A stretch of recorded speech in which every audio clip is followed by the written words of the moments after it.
Welcome back, everybody, to Pull Hook Golf, the podcast. I'm your host, Matt Cook. Co-host Buttsy is here tonight. We're in Le National Golf Club. Hey. Oui, PP. And, folks, we've got an awesome show for you tonight because it only happens, what's the Olympics? Well, once every 4 years. It's once every 2 for, like, going winter to summer, right? I believe you're right about that. Yeah. So, yeah, we got some Olympic shit going on tonight on this episode, but we're also going to recap the 3M Open, a.k.a. the Minnesota Open on the PGA Tour. We've got LIV Golf UK as a recap as well.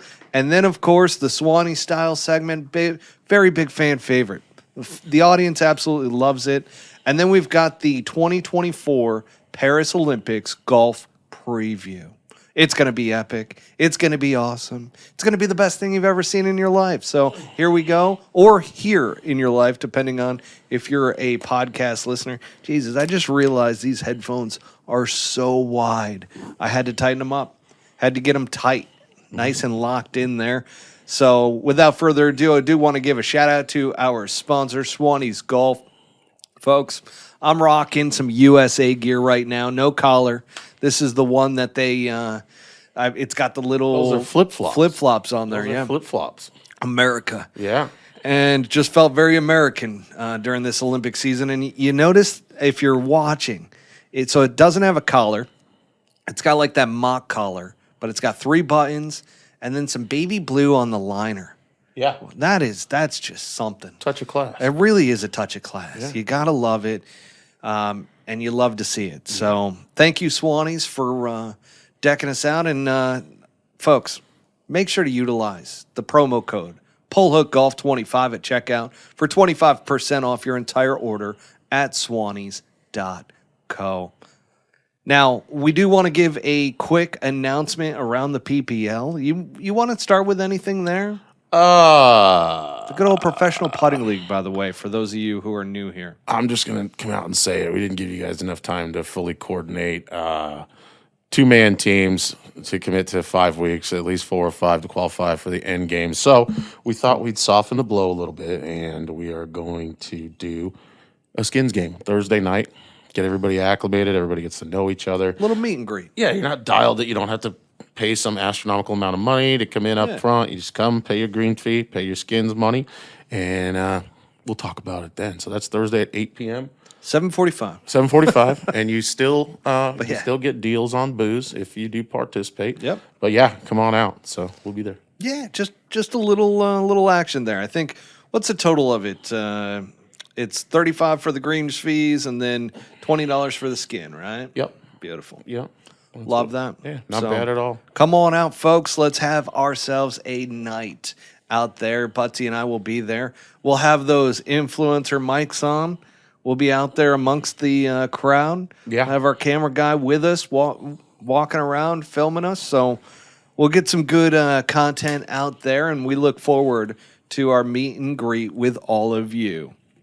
Now, one other thing that I completely forgot to mention, and I'm trying to remember what the hell it is. Gosh, I'm trying to remember what the hell I was going to add to this part of it.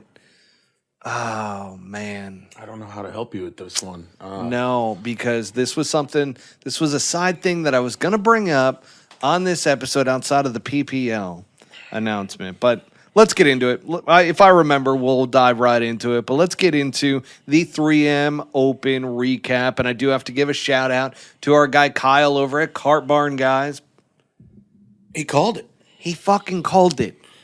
And you can see he made sure to send me. There was that you Did he? that sent me the clip. No, I didn't send a clip. You read it off the chat. You say, Kyle, Cart Barn Guys, Jonathan Vegas. And I go, oh yeah. No, I didn't send you the clip, but I was literally laughing at that pick. Mm-hmm. And sure enough, golf is a crazy sport, man. It is. And I haven't really paid attention. I had no business laughing at the Jonathan Vegas pick because I haven't seen his game lately. Like, I haven't really paid attention to where he's been finishing. He's kind of been off my radar. So Well, I think that's why we laughed, is just because of that. Yeah, and it sounded like a joke of a pick just to say that. I think he was joking, though. Yeah, that's what I'm saying. Yeah. And then the guy, he puts Then a he lab hits. putter in the bag, and He did. He had the link. yeah, The link putter, He's got one of those. the blade, and what's funny is he had like a 3.5, 4 footer to finish up and win the tournament. And sure enough, I saw the lab putter, and I'm just like, he's not missing this. No chance. Yeah, and Kyle, you're right. Talked to him earlier. He did make the cut at the Arizona Open. I think he shot 300 a day. Let's throw him up. So Stayed in it. yeah, Leaders at 9. So don't think Kyle will be joining us this evening because he made the cut at the Arizona Open. We'll see. He may pop in here. I bet he's eating a frozen Hungry Man dinner right now. That Getting sounds ready. delicious. Does it? Yeah. Good old hungry man. So, that being said, Jonathan Vegas obviously wins at 17 under. He's battled back, and what's impressive is he's fought injuries throughout his entire career. Remember when he was kind of a name? He was a big name. Yeah. Yeah, he was doing things. He was supposed to be like one of the guys that was up and coming, one of the young studs, a young superstar in the making, and sure enough, injuries just derailed his entire career up Is until that what this happened point. to him? Yeah, a lot of injuries. I believe he even had a medical exemption, if I'm not mistaken. I'm not 100% positive on that, but he is back. I mean, after winning the 3M Open, he's back. Well, we've talked about this on a number of occasions. Now, there's like this cycle on the PGA Tour where months go by and there's a few guys duking it out, and you got a guy like Scheffler. Obviously, he did something nobody's done for a while. But then that guy comes out of nowhere and either gets hot now and doesn't stay hot, or he comes back for 2 months and you see him. Are we going to see Vegas regularly now? I think we are. You think so? I think he's back. I mean, and the lab putter obviously allowed him to make a lot of putts. So, guy's a ball striker out there. So, Jonathan Vegas, he is back. Wins with the lab putter. Runner up. And I really kind of felt bad for this kid, Max Greyserman, who played phenomenal. Ends up at 16 under. In that final round, he shot a 63 with a 30 on the back nine. I have played with Max down in Florida when he was still on the Corn Ferry Tour. And I think I referred to him as Timu Rory McIlroy because he kind of looks like him a little bit. Yeah, kind of looks like him, but my God, he's a stick, dude. He's great. He's a stick. Great player. And the big thing with him was he was sitting around waiting to see if Jonathan Vegas was going to wrap it up and birdie that final hole, which he had 3 feet in order to win the golf tournament. And Max Greyserman starts playing ping pong. While instead of going out and warming up, he just starts playing ping pong because he knew it was over. So Timu Rory, good old trot golfer, throws in there Timu Rory. I think that's going to be something. That might get clipped right there. Yeah. That's a hot take. Yeah. The good old Timu Rory, Yeah. which you and I have been called the Make-A-Wish / Timu, Alex Jones, and Pat McAfee. So Amongst other things, but yeah. Those were those were solid. I like those. Yeah, pretty well done there. Now, leaderboard rundown. Good old Cooch. Cooch comes out of nowhere and was playing really well this weekend. He finished T3 at minus 15. And then Maverick McNeely, which, I've followed Maverick McNeely for several years now. And Dottie Pepper actually brought up a really good point during the broadcast, which, big Dottie fan. I really like the analysis that she provides. But she said that Maverick, he's a guy who, when he finally breaks through for his first win, he's a guy that could go on a big run and just start listing off win after win. Like we're talking about, right? Like he's going to show up and then he's going to stay. Exactly. Yeah. And he's been close before, but he's also a guy that he was a Stanford guy, played at Stanford, and trains with Butch Harmon. I don't know if he's still with Butch, but he's been a longtime student of Butch Harmon. And that tells you something right there. Yeah. That if Butch is willing to give you the time, then he thinks you have a lot of game. And he has been a big Maverick McNeely fan for a long time. So watch out for Maverick McNeely. If he can pull one of these out, again, Dottie Pepper said it first. I'm not going to claim that I'm the one that, but I believe what Dottie Pepper is saying there with the fact that he could. Now a quick word from our sponsor. Swannies is here with a fresh take. Performance-based materials are a given these days.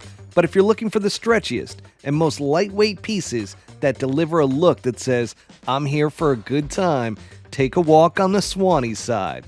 With fabric sourced from recycled plastics and designs sourced from our very own weekend warriors, Swannies is looking out for both our planet and those that need a little style to boost their drive another 15 yards. Premium looks from top to bottom at swannies.co. Rally off a few. Yeah, he really could. He's got the game for it, that's for sure. Great player. And then fifth place was Taylor Pendrith at minus 14. Then we've got Kurt Kitayama, which we haven't heard much from him since his big breakthrough victory last year. He finished at minus 13 at T6, along with Patrick Fishburne and Sahith Theegala. Sahith wasn't feeling well on Sunday. Good showing, no? Yeah, very good showing. T9, we got your boy JJ Spawn. I was going to say, there, Spawn was kind of fired up a little minus bit. 12 for JJ. He was with KH Lee, sexiest man alive, and Matt Neesmith. So that rounds out your top 10. And let's move into some PGA Tour news, because maybe this was what I was going to mention in the upfront part of it, but I did add it to the notes here that PGA Tour news, the tour has announced that it is making an investment. And actually, I don't know if the tour came out and fully announced this or not, but My Spy Golf had it. So give them a little bit of a shout out. Golf Spy, yeah. Yeah, and they said that the tour has announced the Creator Classic, a 16-player tournament taking place Wednesday, August 28th at 4 p.m. Eastern Time prior to the Tour Championship at East Lake Golf Club in Atlanta. Nice. Now, is this a sign of things to come with the help and direction of SSG? We're going to see if there's enough YouTube personality to make that worth watching after we see the winner shoot 2 over par for the tournament, is what I think. Is it going to be enough to pull people in? I don't know. I don't know either, but YouTube golf, it's an enigma for me. I don't fully get it because it has such a large audience base. And I'm just like, is it bigger than the PGA Tour? Is it bigger like Good, Bob Does Sports, like all of these different brands that are out there in terms of YouTube channels? And I just don't fully get it, I guess. It's just a giant show about regular dudes. It's a contest to make the most relatable stuff possible. And I think as a result of that, you end up with something that mirrors adult Nickelodeon of golf. Do you think this is stemmed from COVID and how many new people came into the game? 100%. So, yeah. And all of it's politically correct. I mean, you don't got too many guys that are really, how do I say this, putting out what really happens in a foursome of dudes on the weekend. Yeah, that's a good point. It's, it's really plastic, and I'm not hating because they make a lot of money doing it, but if I had to say, that's why. It's kind and of I've talked about this with PGA Tour caddies around when starting this podcast, it really was, hey, what really goes on in the locker room with these players and everything? And that's where it didn't match up to what the gentleman's game and what, like, everything was all about. So that's one of the reasons why I wanted to create this in the first place. Yeah. Is to allow the audience inside the ropes. Yeah. And start to let people know, hey, this isn't what real professional golf is. Like, this is like any other sport with like Michael Jordan trash talking the shit out of somebody and saying horrible things to them. Like, these are the things that go on. Yeah.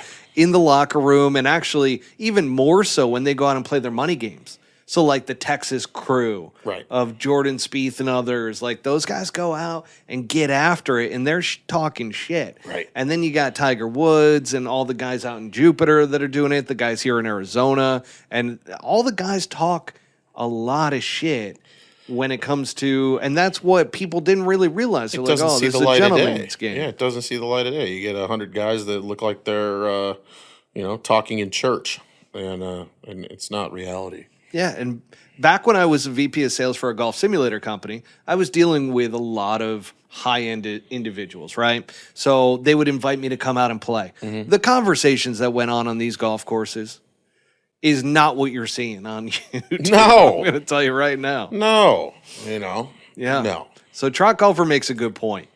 YouTube golf, you can watch at your convenience. Golf is life. I like that part to it. But here's the thing. That's why LIV Golf has been interesting to me, and one of the advantages it has, in my opinion, to the PGA Tour side is that you can watch LIV Golf anytime you want. You don't have to, because of the LIV Golf Plus app, you can catch up on that on a Monday. It's very difficult if I miss PGA Tour events on a weekend to catch up, because I'm just watching highlights, which you don't want to sit there and just watch the highlights to get the real story about everything. Right. Yeah, I know the publicist wouldn't allow it, but the Creator Open's great and all. I'd rather see like the top 16 guys that on tour that might actually go out on the weekend and take their shoes off, play barefoot, and drink 10 beers in a round. Like, I'd rather go watch like people that actually compete for a living wind down, and you get to see another side of people. I'd rather watch that. Like, but they're not going to show that. It's a bad look. It's still, we're not there publicly, so YouTube kind of takes the. Another good point by Trot. He says that when you played against Pat Perez, it just really shows you how amazing tour players really are. Correct. That's what I'm saying. That's what impresses me. A bunch of guys on YouTube don't. They don't do anything for me. I mean, I don't know.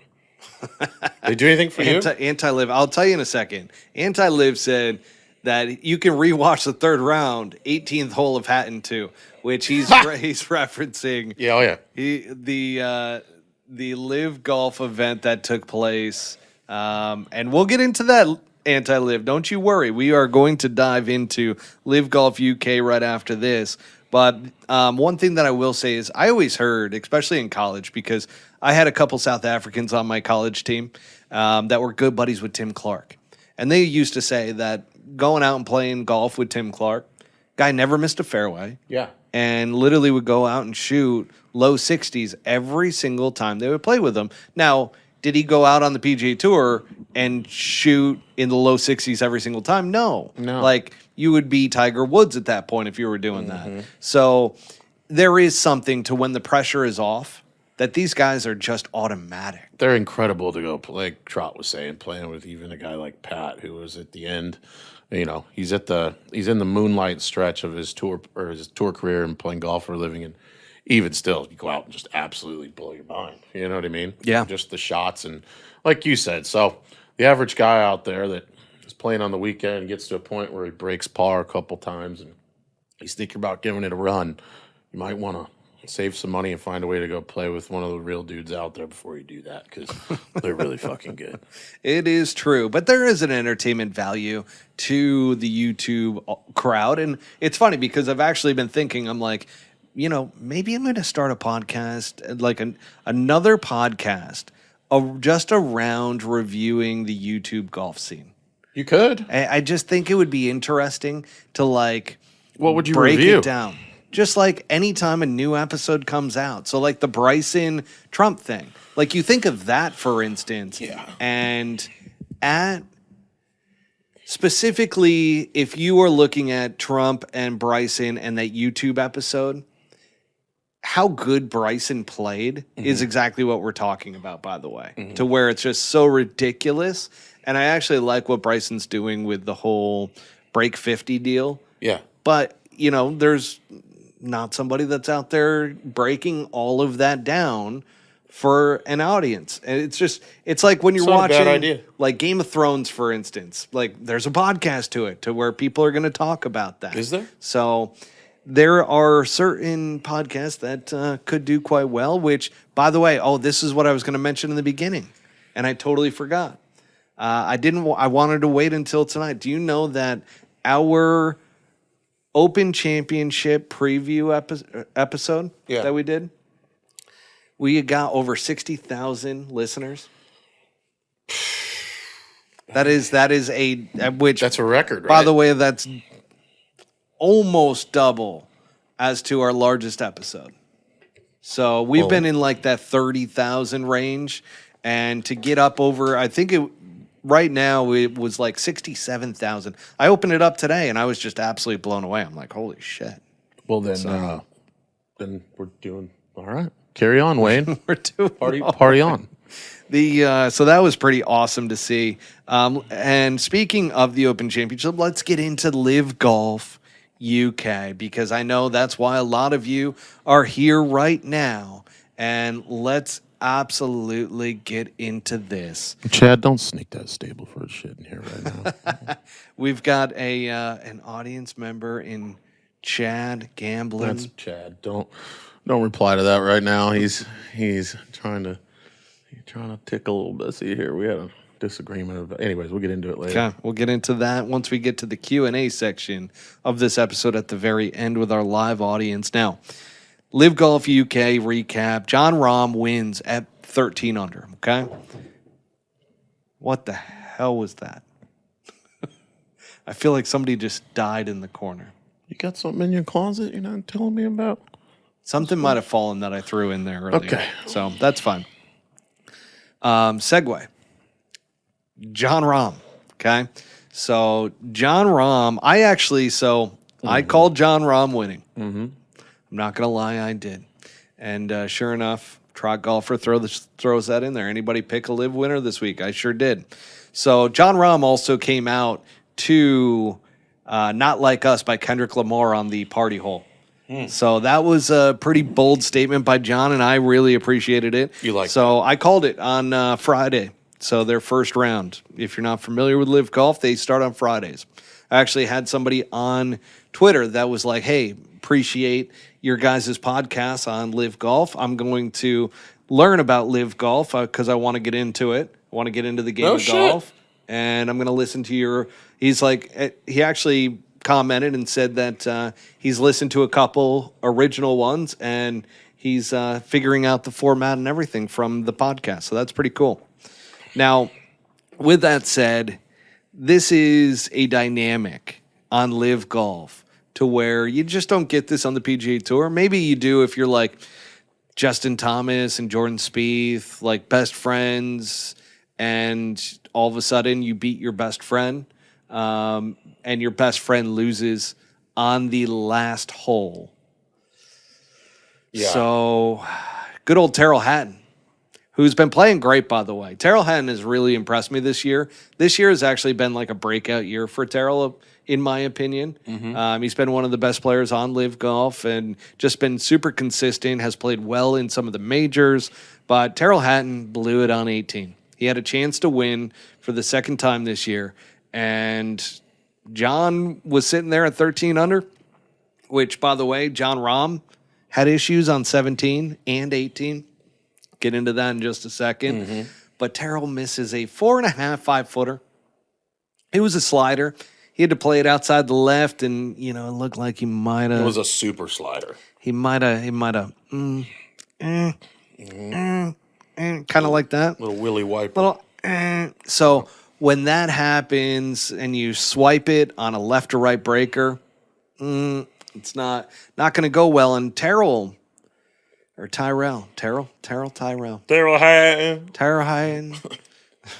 Goes to the paint. So that was a rough one for Tyrrell. And then John, because he's standing right there, doesn't know what to do, right? And I hate the propaganda from the announcers and everything. They kept saying, people say there's no emotion or any pressure or anything to this. Look at Jon Rahm, he's so emotional. John did this. Okay? Comes back up. I didn't see tears. I saw. I didn't see tears. I saw some. It looked like a little bit of, oh gosh, I need to react and I can't be happy right now because I just won, but my teammate, Tyrrell Hatton, just blew it, Yeah. right? So there's that weird dynamic to LIV Golf. And then poor Tyrrell, he misses that putt, right? Yeah. Finishes T2 and doesn't even get on the podium because guess who? Cameron Smith and Joaquin Neiman finished before him, coming in at 13 under or 12 under, sorry. What happens if he makes it? Right? Playoff. I thought he wins. No, it's No, a no, playoff. that's right. He with Rahm. lost. He lost it by missing it. Yeah. So he let's say, yeah, okay. Yeah. What if it was to win and he cashed it? What is Rahm's reaction then? You know. Well, let's go to a playoff. And Rahm talked about it a little bit in the post-round interview. He said, it would have been nice to go into a playoff with Tyrrell, but it's also really nice that I get this monkey off of my back, or the elephant, so to speak, because Rahm, you could see it was weighing on him. I mean, when he missed a 3-footer that did not break all that much Yeah. on 17 to tie Tyrrell Hatton. Yeah. Okay. Then on 18, rips a drive, just absolutely destroys it. He's got a gap wedge in his hands, blocks the shit out of it out to the right, spins back to the right, and he has like a huge putt, which kudos to Jon Rahm for collecting himself and 2-putting. Yeah. Because that would have been a debacle. You would have never heard of the end of if it. he 3-putts that? If he 3-putts that. Yeah. Are you kidding me? That would be all over Twitter, especially. Tough deal. Real tough. Tough spot. And then Tyrrell Hatton comes down 18 and didn't hit the best of drives. He was in the rough a little bit, and, he didn't hit a great iron shot. It came out a little heavy, didn't quite fly all the way. Gets onto the front portion of the green, and then 3 putts. Ping. 3 putts for the loss. And does not get on the podium. But good news for them, Tyrrell still wins quite a bit of money because he's playing on LIV Golf, and he gets some team because team money, he certainly was on the winning team. He still walked out of there with a couple $1 million. Certainly did. I mean, it's $4 million for the winner individually. I think you still get like $1 million for third, which I think that gets broken out. But then for the team won $4 million. Yeah. So that gets split amongst the 4 guys. 1.5, 1.3 mil, whatever it was. Caleb Surratt made a hell of a decision in going to LIV Golf right out of college and literally moving out of his dorm room to go play on LIV Golf because this kid's now a 4-time team winner. Yeah. Yeah. That's $4 million, folks, if you split that all up. So good old Caleb Surratt is doing quite well, but that's pretty impressive that Legion 13, brand new team. Obviously, you got Jon Rahm. Yeah. Jon Rahm's been very consistent, even though he has underperformed and hasn't won up until this point. But Legion 13, this is their 4th victory. They're good. They're good. Yeah. They're good. They're what the 4 aces used to be. And if we're going to talk about the 4 aces, let's talk about the relegation that is looming because there are 2 4 aces players. Now, I saw that. What does that mean? So relegation means you are off of LIV Golf. You get to try to qualify to come back. Okay. But so do a bunch of other guys. Right. So you got to fight for your spot. Got to fight back. So Greg Norman was talking about it. And like, for instance, last year, a captain of a team could not be relegated. So there was a captain, I believe it was Martin Keimer. He was also coming off of injury that would have been in that relegation mode. Gotcha. That did not happen last year, but apparently it's going to happen this year, which was news to me. I thought captains couldn't be relegated. Greg Norman brought it up and said that if Bubba Watson ends up in that drop zone, which he's currently in right now because he's had a rough year, that he will be relegated. So that's a tough spot. I don't know how this is going to go. So Bubba might be done. Bubba's pretty close to being done, Yeah. I feel like. There's Kyle popping in. You missed the whole bit we talked about We sure did. We talked about it. your prophecy. Yeah. By the way, kudos if you came in a little late. You got a lot of props. You can go back and look at the chat. But Yeah. nice job making the cut. Yeah, great job making the cut. I've always said Kyle's a hell of a player. You know? Oh, yeah.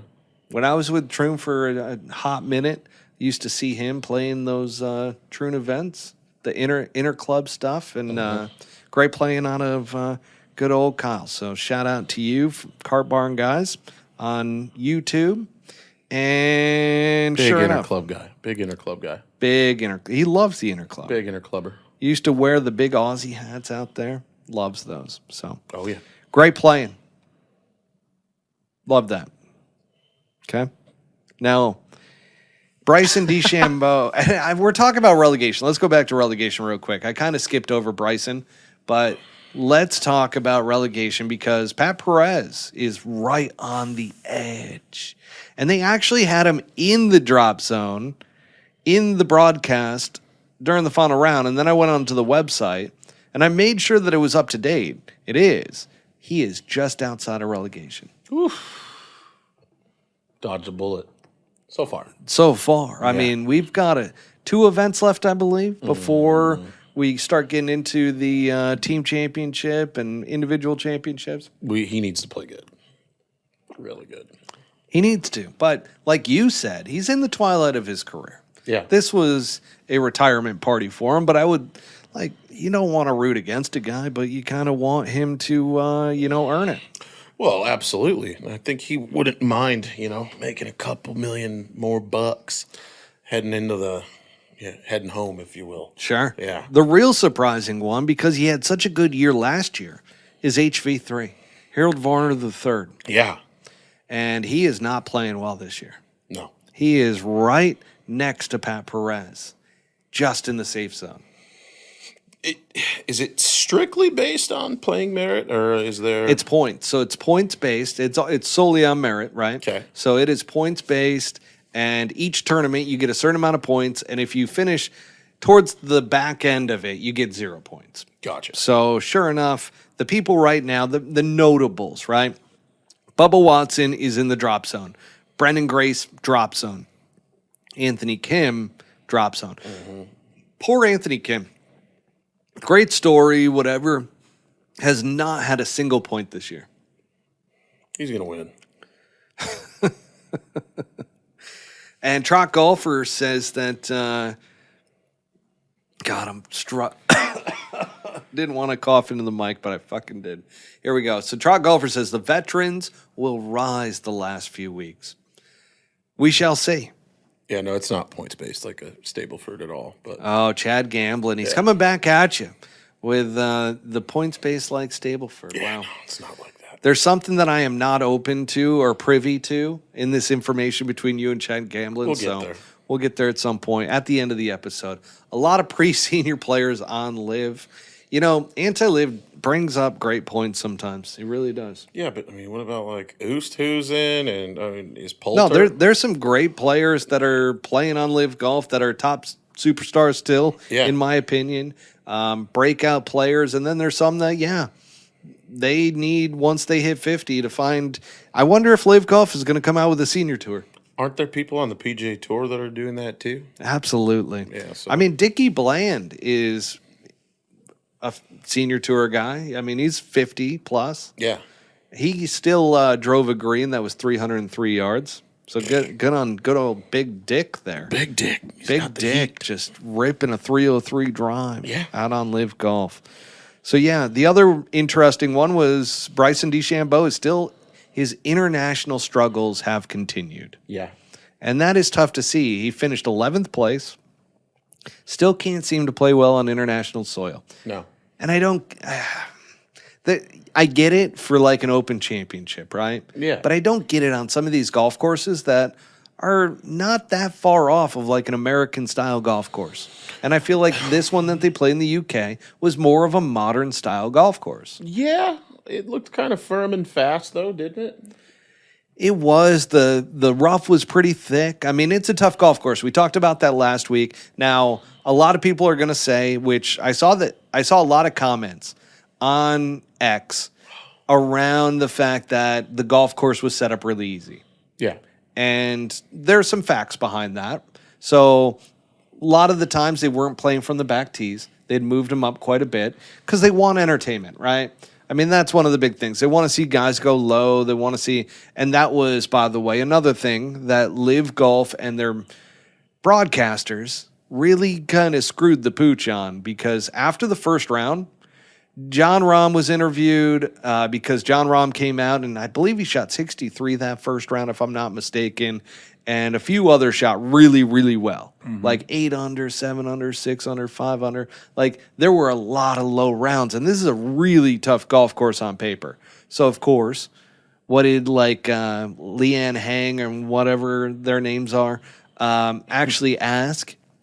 Well, they were interviewing and they were asking, how does it feel? Like, are you surprised that so many guys played so well today and shot so low on a really difficult golf course? And Rahm did not he didn't mince words. He was like, we've got some of the best players in the world. Like, of course we're going to shoot low golf rounds, even on difficult golf courses. Yeah. Like, it was, there were some testy response. Paul Casey had a testy answer as well to those questions. So, do you think they're wrong? I don't think they're wrong. No, I think they were annoyed being asked those questions, because too often, and this is one of the mistakes by the broadcast team with LIV Golf, is that they buy too much into what's being said on social media about LIV Golf. Yeah. They're buying into the negative rhetoric, and that is the problem, where I was getting sick of it. I literally couldn't stand listening to them, so I started freaking muting the TV again, because they kept talking about, especially what's his face. Oh, God, I can't believe I just forgot his name. Oh, he's the worst. One of the broadcasters. You got Arlo White. You've got Faraday. No, it's the other one. Who am I thinking of? Oh, shoot. I can't believe I'm forgetting his name. Wish I could help. He would. I'm at a loss right now. I cannot remember his damn name. I can picture his face right now. But anyways, well, the comment somebody's going to comment and throw his name in here, and I'll continue on with that. But he just kept saying, everybody says that Jerry Foltz. Thank you, Nick Nowitzki from X. So Nick Nowitzki, Jerry, really appreciate that. So Jerry Foltz just keeps feeding into the rhetoric and the narrative, and they keep trying to overcome it. And it's just it's so annoying. Just don't. It's false. Why are you still buying into these idiots? The comment keeps getting made, there's 5 good players on the LIV Tour. Well, that's not true. And it's just a shot that people keep throwing out there, and we're 2 years into this deal, and it's just fucking false. It's false. Come on. I'm with you on that. The thing is, with Jerry Foltz, it's just dude, stop. He is a mouthpiece for what that entire organization is trying to get out there. Right. And it's just propaganda. It's just man, I can't stand just talk about what good is happening at the event. He's like the Johnny Miller of LIV. Worse. I actually Worse? like Johnny Miller, because Johnny Miller, he wasn't afraid to say things that pissed off golfers. Yeah. Jerry Foltz doesn't do that. He's just the mouthpiece for LIV. And he's just constantly trying to overcome the negative things that are said on social media about LIV. And it's just over and over and over and over and over again. It's man, just talk about how good LIV Golf really is. To worry it's about fine. that, Jerry. Yeah. Let's move on. Let's keep it moving, keep it grooving. Where are we at here? Swannies Style Segment. You ready for this? Yes, sir. All right. So I sent you a picture. I'm going to show it to you right now as well. Oh. What do you think of Team USA's outfits this week that were designed by Jay Lindenberg? Isn't that a Swedish company? It sure is. So we had a non-American company, which Polo with Ralph Lauren has done a lot of the Ryder Cup stuff and everything. Why did we go Jay Lindenberg for the Olympics? Well, have you watched the opening ceremony and all the political innuendos that are going on? Oh my God! There's the answer to your question. I saw a man's nutsack during the opening ceremony. It is the dumbest shit I've ever seen. We got LeBron out there carrying the torch, probably the most America-hating dude. Been very vocal about it. What are you talking about? Yeah, that's why. There's no way Okay. we could wear an American clothing brand. We've been instructed by the committee. Everything that we're going to do. What do you this think Olympics about gonna be these? not I'm American. showing Buttsy a picture of the outfits for the 4 days. What do you think of this day 4? It looks like Euro trash. Oh, it's bad. It looks the, like- the last day is real bad. It looks like Euro trash. Do you think that when Jay Lindenberg got contracted with this, he's like, how can I make them look super douchey? Yes. How can I make them look like European tour players circa 2004? It even day 1 with the red. Yeah. It doesn't scream America. Do you see the shoes? It's a bastardization. Yeah. Just That's rough, man. So these guys got to wear it. Like they got to go out there. Now, Michael Jordan, when he was part of the Dream Team, yeah. and he refused to show the Reebok logo. So when they got their gold medals, he put the U.S. flag over the Reebok logo Good because for him. he refused to wear it, but they forced him to wear it, and then Good he's like, for him. absolutely not. So, yeah, I think Xander, Colin Morikawa was probably going to look fine in it. Dylan Vaudry said so much foo-foo shit in the Olympics. You know, I normally love watching the Olympics, and this year, for whatever reason, call me busy with a whole bunch of shit right now, but I just have not been into it. I actually popped it on the TV for a hot second today, and I'm just like, it was U.S. water polo. I'm just like, I can't watch this shit. It just looks like a hotbed for leftist propaganda. I don't care which side of the spectrum you fall on. I mean, I think, yeah. It was Yeah. tough. Now, outside of the U.S., so I'm taking it that you're not a fan of the U.S. team outfits. No. Yeah, neither am I. The one thing that I will ask you is, which country's colors do you like the most? I mean, I like our colors the most. Honestly. Red, white, and blue. I like red, white, and blue. Yeah. You know, I'm not the biggest red fan, but I am big blue fan. So I would say I actually like the blue from the UK side. And Great Britain, whatever, yeah. You better be careful saying that. I know, and that's fine. You're going to get lit up by these folks, dude. I'm sorry. You No, like the color. You like the color. I like red, white, and blue, but I'm okay. not a red fan. I'm just not a red fan. So it is what it is. I like blue and gold. That's why I like UK, Great Britain, that type of shit. But yeah, That's why he likes it, folks. that's why I threw that question in there, because I had a feeling you were going to go USA and I was going to be the antagonist there. Yeah. Yeah, Well, thank you for that. Now I'm all fired up and pissed off. yeah. Now Not you're at you, just just in life. the whole thing. Not life. Life's good. Olympics. Olympics. All right. So 2024 Paris Olympics golf preview. Fucking Let's get dog out of shit. let's get out of the whole opening ceremony bullshit that took place. And I love France. I've been to Paris. Oui. I like, a lot of people say that the French hate Americans. No. The French hate poor Americans. That's what it is. If you've got class and style, they like you. They treat you like gold. But if you show up in a wife beater over in fucking Paris, they're going to take you out. They're going to let you know that you're a piece of shit and you probably beat your wife, which is not okay. They don't like trash. No, absolutely not. So, Trot Golfer, I'm going to throw this up there for you right off the bat as we're talking about the Paris Olympics. Trot Golfer says the Swedes are winning this week. So, Trot Golfer is one of our audience members who has gotten 2 picks right in a given week. I don't know whether he's having a seizure, but Butsy's face is transformed in multiple directions, and I'm afraid he might need to go to the hospital. No, it's good. He might have just gotten paralyzed in the face. All right.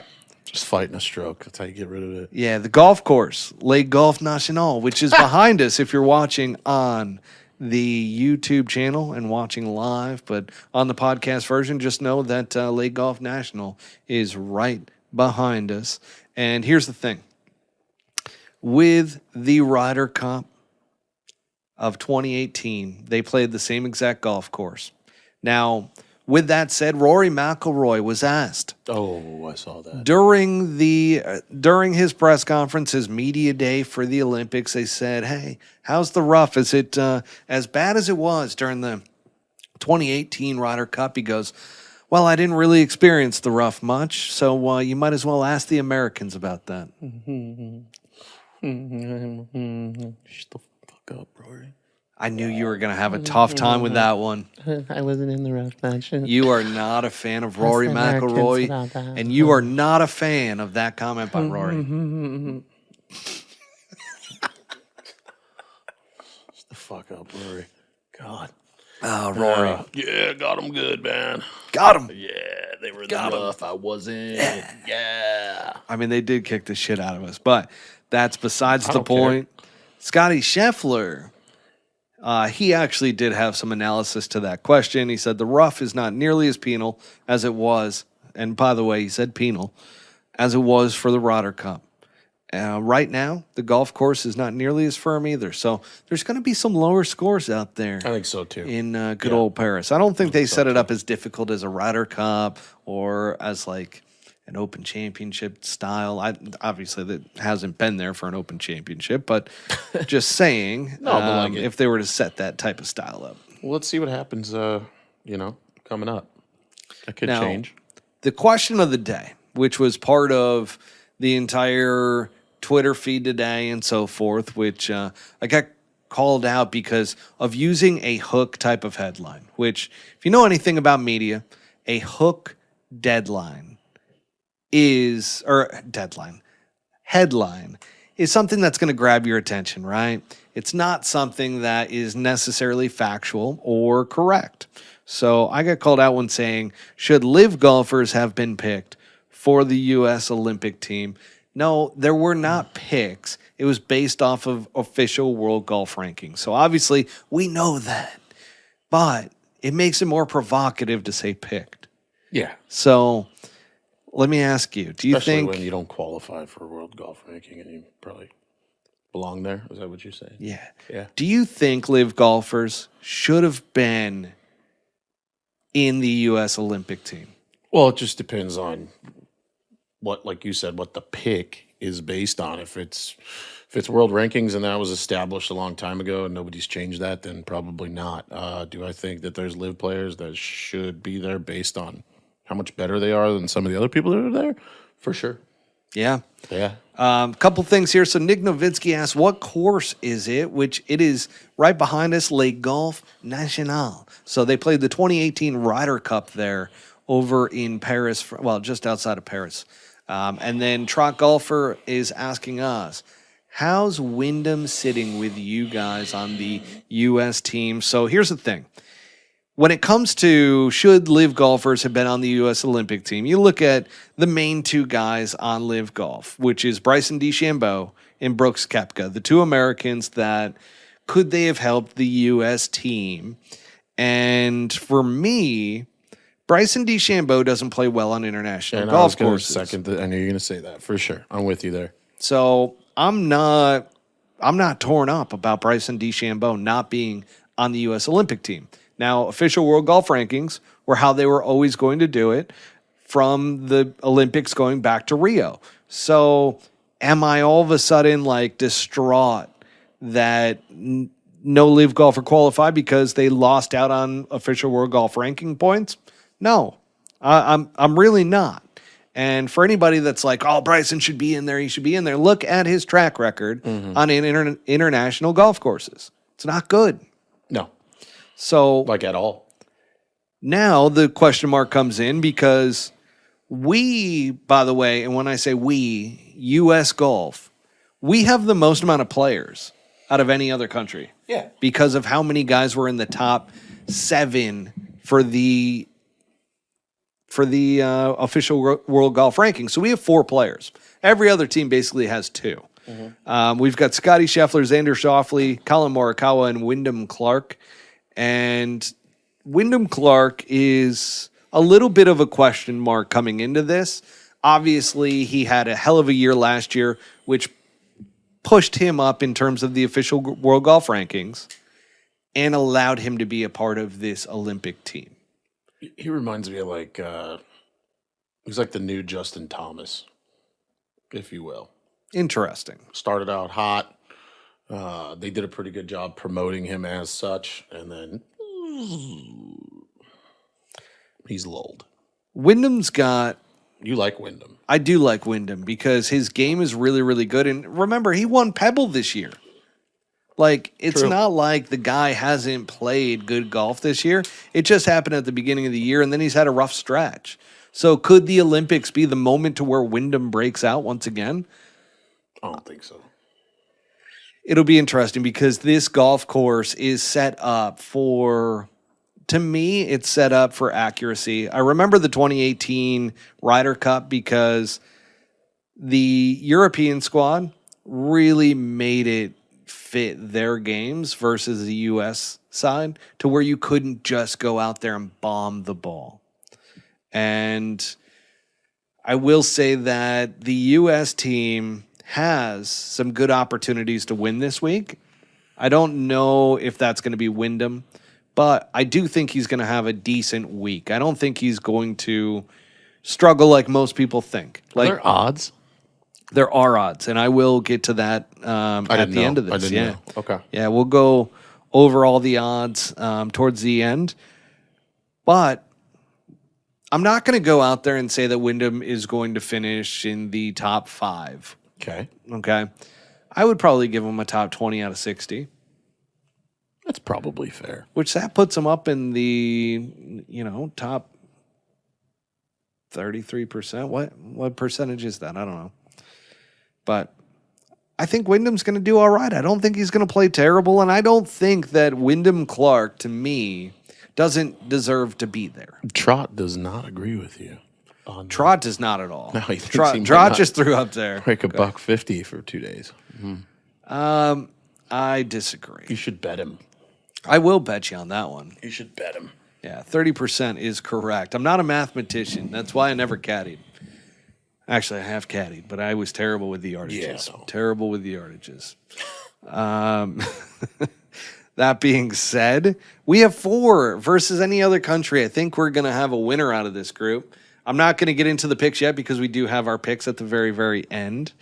But LIV Golf, so the golfers that are playing from LIV Golf that had enough world golf ranking points and their countries were terrible enough to where they were the only options.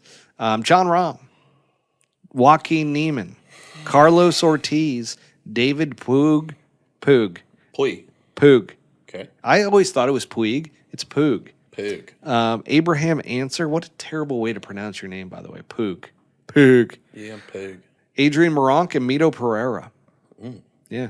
60 players are playing in total in this Olympics games. Okay. Interesting. Now, once again, it was based off of official world golf rankings. And remember, back when they played at Rio for the very first time that the golf was back in the Olympics. Remember, there were guys, the top 4 players in the world did not go. Right. They're like, nah, that's cool. Who was there? Fowler was there, right? Fowler was there. That's when Fowler got the tattoo. Of the Of the Olympic symbol there. big Olympian, the rings. Big Olympian guy.